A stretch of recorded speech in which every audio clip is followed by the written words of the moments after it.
Hi, hope you're having a great day. You're watching JFG Entertainment, and this is my weekly entertainment recap, where I tell you all the news, announcements, releases, and more of this past week about your favorite entertainment to keep you up to date. But before I get started with this recap, please make sure to subscribe so you can get videos like this every week to make sure you stay up to date on your favorite entertainment, so you can know all the news, announcements, everything that you would possibly want to know about your favorite entertainment. You can see it here in this weekly entertainment recap, and you won't miss a thing if you subscribe and watch these videos every week. So definitely make sure to subscribe so you get this weekly entertainment recap every week. Also, like the video, especially since it took a lot of time and effort to put this recap together. So please make sure to leave a like, as well as just if you enjoy it or you find it informative, that's a great way to leave a like. So please make sure to leave a like. It very much helps support the video, so please leave a like. Also, tell me in the comments down below which of these news, announcements, or releases makes you the most excited. Okay, now let's get started.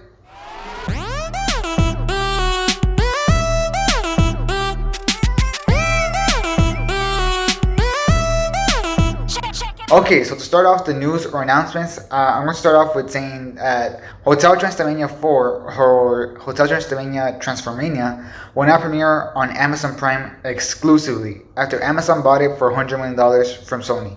That means the movie will not have, I repeat, will not have a theatrical release. It will only be exclusive to Amazon Prime.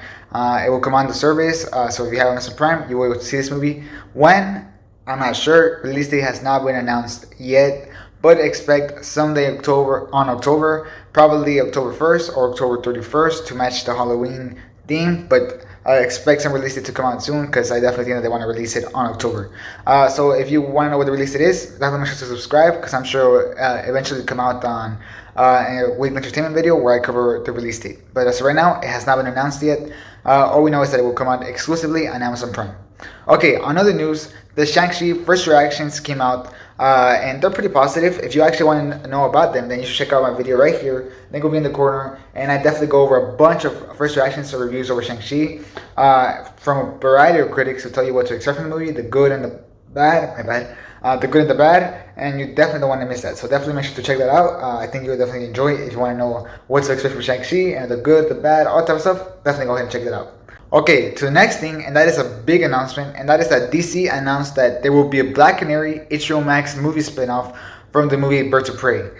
So the Black Canary from the Birds of Prey movie will now have their own spin-off movie for HBO Max. It will be exclusive to HBO Max, and they have confirmed the writer, and the writer will be Misha Green. In case you don't know who that is, well, that is a showrunner for Lovecraft Country. So if you love that show, then definitely get hyped up for this Black Canary spin-off. And if you love Birds of Prey, or if you love Black Canary and Birds of Prey, then also definitely get hyped up for this movie spin-off. You can definitely expect Green Arrow, because you can't do Black Canary without Green Arrow, at least in my opinion.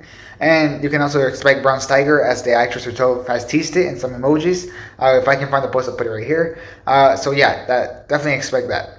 Okay, on other things, is that the What If episode, or What If episode number 2, premiered this week, or this past week on Wednesday, and it ended up being one of Chadwick Boseman's last performances. It was dedicated to Chadwick Boseman.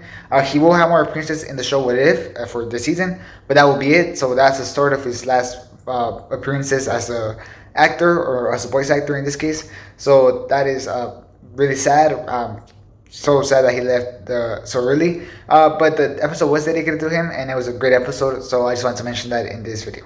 Okay, moving on to releases, or not releases, it's more like, yeah, I guess it would be releases, and that is that the Star Wars Visions trailer came out this past week, which is supposed to be like an anime type of Star Wars episodes. I think there's like 10 episodes or 9 episodes, if I'm right. I'm not entirely sure, but it's going to be full-on anime, and it's going to be like non-canon, so the writers can do whatever they want, and it seems to be pretty interesting. They seem to be having very interesting ideas from it. If you can see the trailer if you want to, it's just search up Star Wars Visions trailer. If you're curious, like if you like, should I watch this? Then go see the trailer, and if you like it, you should definitely watch it. And if you don't like it, then okay, just keep going on. But it looks pretty cool to me. I think it looks strong, and that will come out on September 22nd, which that's I think the first episode, and then it's gonna come out every Wednesday after. So that's how they're gonna do it. Like they've been doing it with all the MCU shows, except for WandaVision and Falcon Shoulder, which came out on Fridays, but then they switched them to Wednesdays. So definitely this will come out every Wednesday. And I'm not sure how much weeks it's going to run. I think it was 10 episodes if I'm right. So definitely expect pretty big things. They're made from these anime companies that make a regular anime. So definitely get hyped up for that if you're an anime fan and a Star Wars fan. That's a huge crossover. Okay, another news or announcements. Anthony Mackie officially signs a contract for Captain America 4. He had not signed a contract. Captain America 4 had been announced, but like he said, he had no idea it was going to be announced. And now he has officially signed a contract to appear for Captain America 4. Definitely expect more cast members to join that. Probably Sebastian Stan as Bucky. And maybe, hopefully, John Walker. What was his name? I forgot his actor's name. But the actor John Walker to join the cast. I would very much love that, and definitely the actor Sean Carter and stuff like that. Definitely start expecting that, especially as the movie comes closer and closer and closer. As well as expect the director to be announced soon, because they definitely want to keep getting that movie. So yeah, it's a pretty big step forward for the movie, but there's still a lot of ways to go. But a great start. Okay, another releases is that the Eternals final trailer came out this past week. I can't believe it's the final trailer. I feel like I've barely seen anything from the movie, but it was pretty good. In fact, if you want to see my reaction, you can go ahead and check it out. Link will be in the corner. It was a pretty good trailer. I very much enjoyed it. You can definitely go see that reaction if you want to know more in depth of my thoughts. Definitely go ahead and see that reaction. But it ended up generating a bunch of hype, and that's the Eternals final trailer. It seems like it went on move release dates, at least as of right now. It really depends on how Shang-Chi does in the box office. But it seems to not move release dates, and it seems like it's going to stay theatrical only. At least that's what the trailer said right now. So I definitely expect that. It comes out in November something. I forgot the exact date. It was like November 20 something. So definitely mark your calendars for that date. Okay, another news is that Ironheart actually got announced during an interview for the Shang-Chi premiere. Somebody got this scoop that Ironheart will be going to appear in Wakanda Forever first, before her own spin-off show. So that's very, very interesting. I did not expect this, but it definitely is very intriguing to see how they're setting up the Ironheart show from Wakanda Forever, or Black Panther 2, whatever you want to call it. So that's incredibly interesting. Definitely makes me very curious to see how the introduction works there. And I definitely think that if she has a great introduction, that a bunch of hype will be generated for this Ironheart series, just like with Yelena after the great introduction there. Everybody's so hyped to see her in Hawkeye. I definitely think if the character's done right in Wakanda Forever, then the series of Ironheart will have a huge buzz and a huge hype going in. So very good news for that. I definitely think that it needed that build up. I was kind of worried that it was going to have no build up. Good that it's going to be on Wakanda Forever. It seems to at least somewhat fit. I'm not exactly sure what the story is, but it seems to somewhat fit. Okay, on other news, and this is also Black Panther too. Like there was a lot of Black Panther last week, and that is that the War for Wakanda DLC for the Avengers game came out on the past Tuesday, and it ended up being pretty well received. Actually, I'm very, very surprised with like the positive reviews, especially since the game usually gets a lot of hate. But no, apparently the Wakanda for the War for Wakanda DLC or the War for Wakanda expansion was really great, and I have not finished playing it. I only started playing it, but it sounds great. From what I think from it, it's been great. So I can't wait to finish it, and I wanted to let you know about this release. Okay, for the next announcement is that Armor Wars, the show that will be led by War Machine, played by Don Cheadle, now has a head writer, and that will be Jesse Lesser. I'm not exactly sure what his work is, but now he has a head writer. I just want to say that let that known. I don't know if anybody's familiar with their work. If they are, and they like the work, then get hyped up. I don't really know it, so yeah. Okay, for other news, the Addams Family 2 movie will release on Friday, October 1st, on theaters and on rental at the same time due to the Delta variant rising. So that's huge news. That's very crazy that it's going to come out on rental at the same time as it comes out on theaters. I'm definitely very curious how this affects box office because a movie has never come out on rental before. They've only come out on streaming services. So I'm definitely very curious to see that. But quite interesting. I'm sure that there's going to be a light put on it. But yeah, if you're curious to see the Addams Family second movie or the sequel, then you can rent it or you can go see it on theaters on October 1st. For other news, the Superman and Lois finale premiered last week, ending the show just as strong as it started, with the whole season 1 being amazing. And the whole season 1 is now available on the CW app, which is free with ads.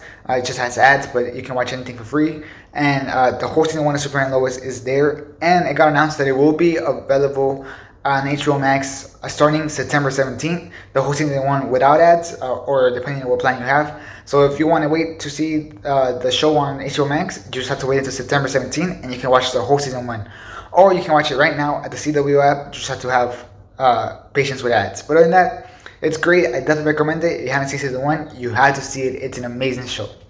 Okay, another news, and these are really, really big news, and that is that Free Guy got a Chinese release date for August 27th, or this upcoming Friday. This is crazy because recently, barely any movies have been able to get any release dates, with the last one being Peter Rabbit 2. Actually, no. The last one actually just ended up happening this past Friday with Luca, which opened on China barely, which is crazy. Like, the movie has come out so long ago here that it's kind of crazy to hear that it barely opened on China.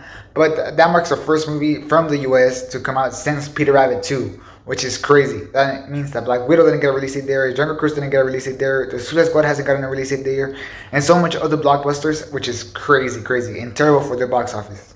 But lucky for Free Guy, they got a release date for this upcoming Friday, definitely making Free Guy a bigger hit than it already is, as is shown right now by the box office numbers. Okay, now for some controversy, I'm gonna go over the Disney versus Scarjo Johansson lawsuit. I'm gonna update you on that. Disney is now trying to settle the lawsuit by themselves with Scarjo Johansson instead of taking it to jury, and they want it out of the public. So that is a pretty big ask from Disney, and Scarjo Johansson and her team did not like this idea, as her lawyer said. After initially responding to this allegation with a misogynistic, I'm sorry if I mispronounced that word, with a misogynistic attack against Scarlett Johansson, Disney is now predictably trying to hide its misconduct in a confidential arbitration. So that's what the lawyer for Scarlett Johansson said. He also said other things. In fact, I'll put it right here, so if you want to read it, you can pause the video. But I don't want to read it all because it's pretty long. But that just goes to show you that this case is getting really ugly. So yeah, that means that they're not going to settle it. I know a lot of people were saying that they were going to settle, that there was no way that they were going to go to trial or to jury. It seems like the Scarlett Johansson side of the legal team does not want that. So we'll see where this ends up, and we'll see who wins. But this is definitely getting more and more interesting, and both sides are definitely getting heated up against each other the more and the more they go. So that's quite crazy. And lastly, the other side of the controversy is that the Spider-Man No Way Home trailer got leaked this past Sunday night in a very, very bad quality, which was crazy. It was the actual real trailer. I could not believe it was the actual real trailer. It had a incomplete CGI though, and it was not like the full-on trailer that we actually got yesterday. So that's really crazy. It even had the watermark of the person, of the employee. So that employee, you can definitely expect got some consequences. So yeah, that's definitely terrible for that person. I would not like to be in his shoes. But it was definitely not the complete trailer, as we actually got the trailer yesterday, last night, which got a huge hype. If you want to see my review, my reaction, definitely check out this video. I gave it a reaction, my full in-depth thoughts, and a breakdown of the trailer. So definitely go ahead and check it out. I think you'll definitely enjoy it. So check it out. But yeah, incredible how this whole leak trailer came out, and I wish the best to the employee. Hopefully he doesn't get in too much legal trouble. Well, that will be it for this video. Make sure to tell me which one of these announcements, releases, news, and controversy you like the most or got you the most interested in. Also, tell me if I missed anything down below in the comments. Don't forget to like if you found this video informative or enjoyable, as well as to just like to support the video. It very much helps out the video, so please leave a like. And subscribe so you get videos like this, weekly recap each week to keep up to date on your favorite entertainment. Thanks for watching. Hope you have a great rest of your day. And this is JFG Entertainment out.